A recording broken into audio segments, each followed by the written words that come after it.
Hello, this is Michael Altos. We are continuing our discussion of pulmonary physiology, and this is recording part 5. Before we talk about specific types of respiratory diseases and abnormalities, I'd like to review 5 of the most common causes of hypoxemia, which means a low PO2 in the blood. The first is hypoventilation, which means inadequate movement of air in and out of the alveoli. Hypoventilation can occur due to airway obstruction.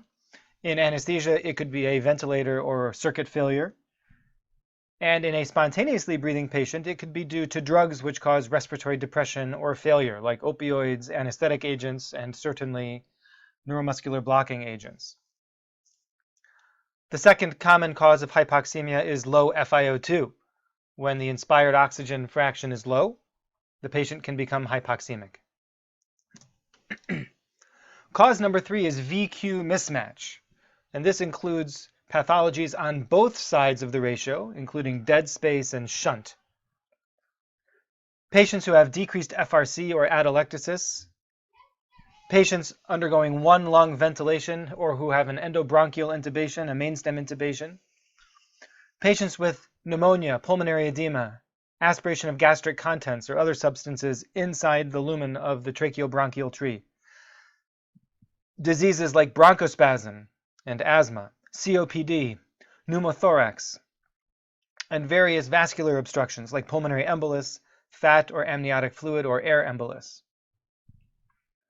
The fourth cause is diffusion impairment, some sort of interstitial lung disease that prevents gas, specifically oxygen, from diffusing efficiently across the alveolar membrane into the bloodstream. And the fifth common cause of hypoxemia is anemia, where low red blood cell count, and therefore low hemoglobin concentration, means low oxygen carrying capacity.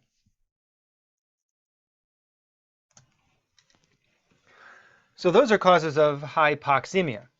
We can also speak for a moment about hypercapnia, which is elevated pCO2. And hypercapnia and hypoxia don't always occur together. When we talk about hypercapnia, we see different responses at different concentrations. So if the pCO2 is slightly to moderately elevated, let's say 60 to 75, I guess I would call that moderately elevated, patients may experience dyspnea, feeling of shortness of breath. As it gets above about 80, patients start to have what we call CO2 narcosis, and they become lethargic, they can lose consciousness, and then as the CO2 continues to increase, and you can see at this point there may be a little bit of a negative, like sort of a downward spiral, where the lethargy makes them breathe even slower, which makes their CO2 go up even more. Once the pCO2 gets above about 125 to 150, we see some pretty significant respiratory depression. Patients are truly anesthetized and can ultimately die without intervention. Hypercapnia is caused by hypoventilation and increased dead space, which also causes hypoventilation of the alveoli. Patients who rebreathe air can have hypercapnia, and lung disease that seriously affects gas exchange could also lead to hypercapnia. I just want to note for you something that I have observed clinically and is well described. Acute hypercapnia, like you might see in the PACU in a patient who's been oversedated and isn't breathing, acute hypercapnia can cause a profound increase in blood pressure. And you can see blood pressures routinely like in the 190s over 100 range due to the hypercapnia, and it will correct rapidly when you correct the hypercapnia. What are some common tests that we may employ to assess patients who have respiratory dysfunction? Well, one of the most common is the arterial blood gas, which measures primarily the pH, the pCO2, and the PO2 in the arterial blood. We'll talk a lot about this later on, but for now we'll just say that we can use arterial blood gases to determine if the patient has an acidosis or an alkalosis, if it's a metabolic or a respiratory or a combined problem, if it's more acute or more chronic. The next test that we'll discuss is spirometry. Spirometry looks at the maximum expiratory flow that a patient can generate. In order to do this, the patient takes a deep breath in as deep as they can to maximum lung capacity and then breathes out as forcefully as they can. And they keep breathing out, breathing out, breathing out as far as they can until the lungs are totally empty. So they're breathing into total lung capacity and then breathing out all the way to residual volume.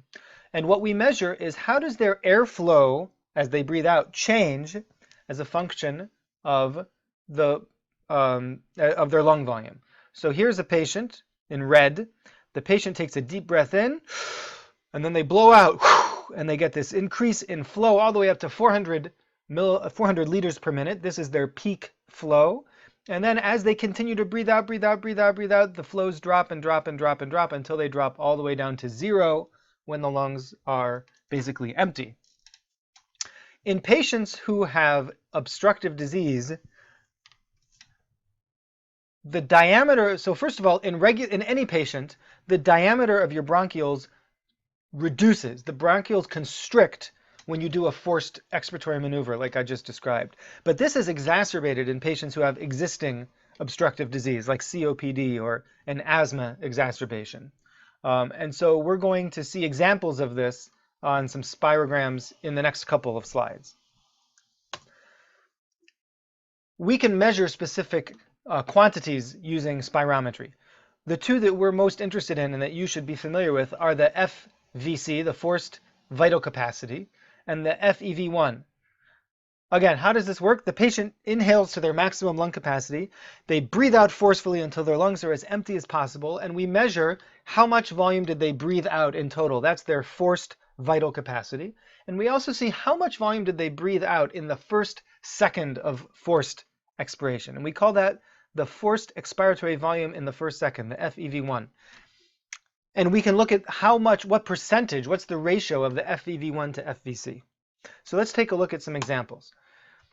The two main categories of lung disease are obstructive and restrictive disease.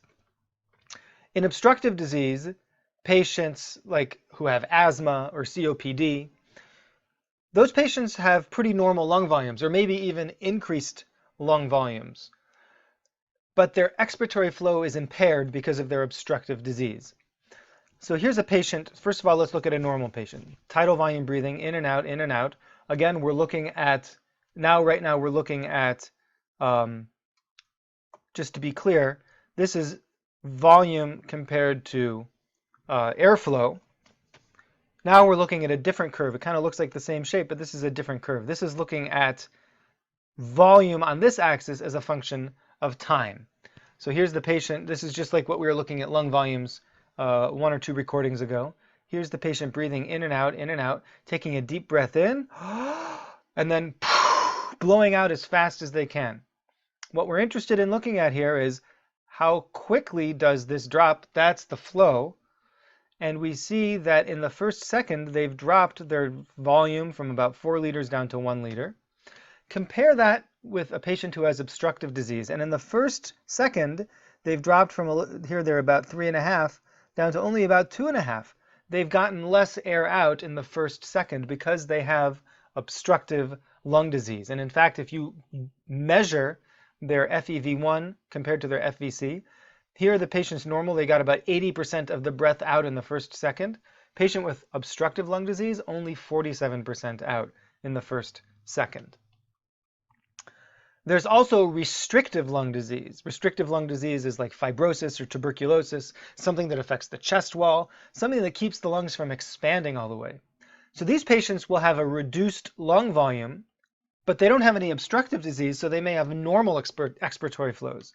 So their FEV1 and FVC are both reduced because they can't take as much air in, but the ratio is still normal because whatever they can breathe in, they can breathe it out pretty quickly. They just can't breathe in as much. So just using FEV1, FVC, and the ratio, we can learn a lot about what kind of pathology patients have. And this is all done with spirometry. We can also look at flow volume loops. These are similar to what we were looking at a couple slides ago over here. This is just the positive half of the loop. Again, this is flow versus volume. And here we are again, flow versus volume. Flow volume loops show how airflow changes as it relates to lung volume, all the way from maximum inspiration to complete expiration. And it shows how the airflow changes at different lung volumes. So again, let's look at some different lung diseases. Here's a patient with normal lungs. And they start by taking a breath in, so that's negative flow. They breathe all the way in from residual volume all the way through their vital capacity to total lung capacity. And then they breathe out. They get a sharp increase to their peak flow, and then the flow gradually decreases as they keep breathing out, breathing out, breathing out until they're empty. And this is a pretty normal flow volume loop. The inspiratory loop is symmetric, it's convex, and the expiratory loop is pretty linear. Compare this, now we have the normal loop shown in blue and the diseased loop in purple. We're looking at the obstructive lung disease now. We said these patients have a reduced peak flow, so you can see their peak flow is a little bit less. And because they have obstruction, they have a constricted diameter of their airways, and so they can't generate very much flow, and they quickly taper off this flow. So this patient can't generate as much flow, and it drops off much more quickly.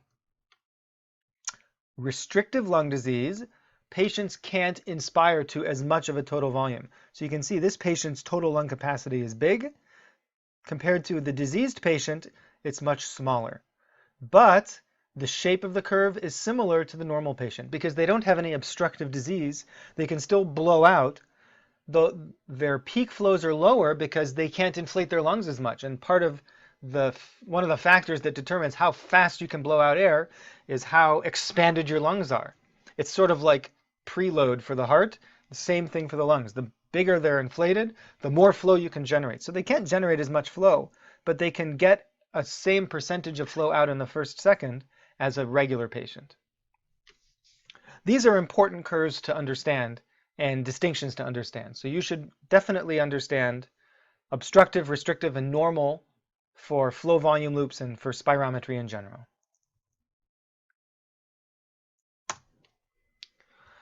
We spoke earlier about atelectasis. Atelectasis means collapse of the alveoli, and it's like a balloon that has totally gone flat. Atelectasis can occur in just a small portion of the lung, or it can occur in the entire lung.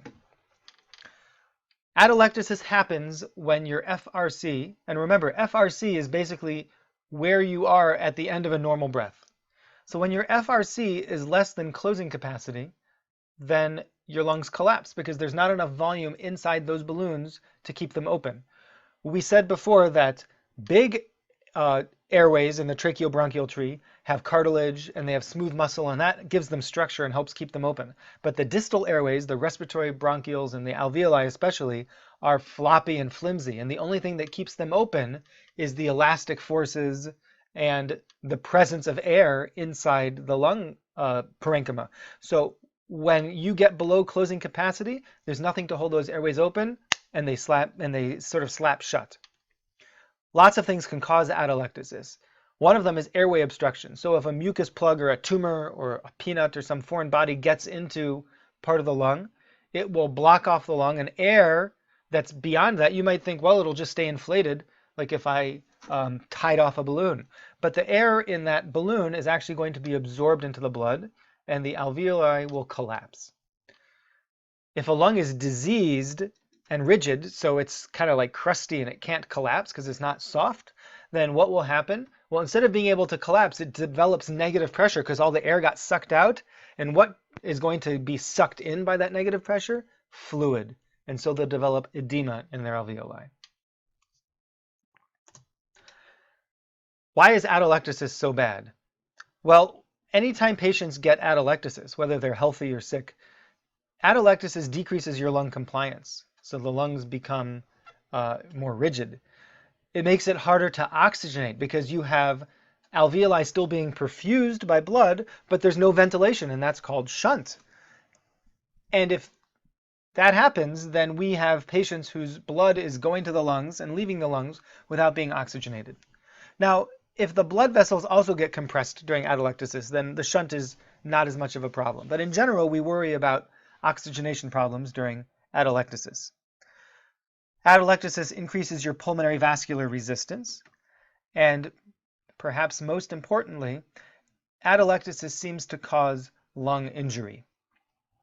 By the opening and closing of these alveoli over and over and over again, it causes what some people call an atelectotrauma, which is the trauma caused by these alveoli snapping open and collapsing shut over and over and over again. When we do anesthesia for people, we should be aware of all the different things that can cause atelectasis. And this is very important for you to know. Just lying in the supine position can cause some atelectasis. General anesthesia causes lots of atelectasis. So does mechanical ventilation. Low tidal volumes do it. Neuromuscular blockade does it. Obesity puts you at risk for atelectasis. And certainly if we put people in the head down position or insufflate their abdomen like during laparoscopy. One of the best tools we have to avoid atelectasis is PEEP, positive end expiratory pressure, which we can set on our ventilators, or careful recruitment breaths or vital capacity breaths to help keep those alveoli open. So these are a lot of the principles of lung disease or lung dysfunction. And with these principles in the next videos, we can start speaking about specific diseases. Please do review these concepts. They are very important, not just for this course and for physiology, but for your clinical practice. And please let me know if you have any questions.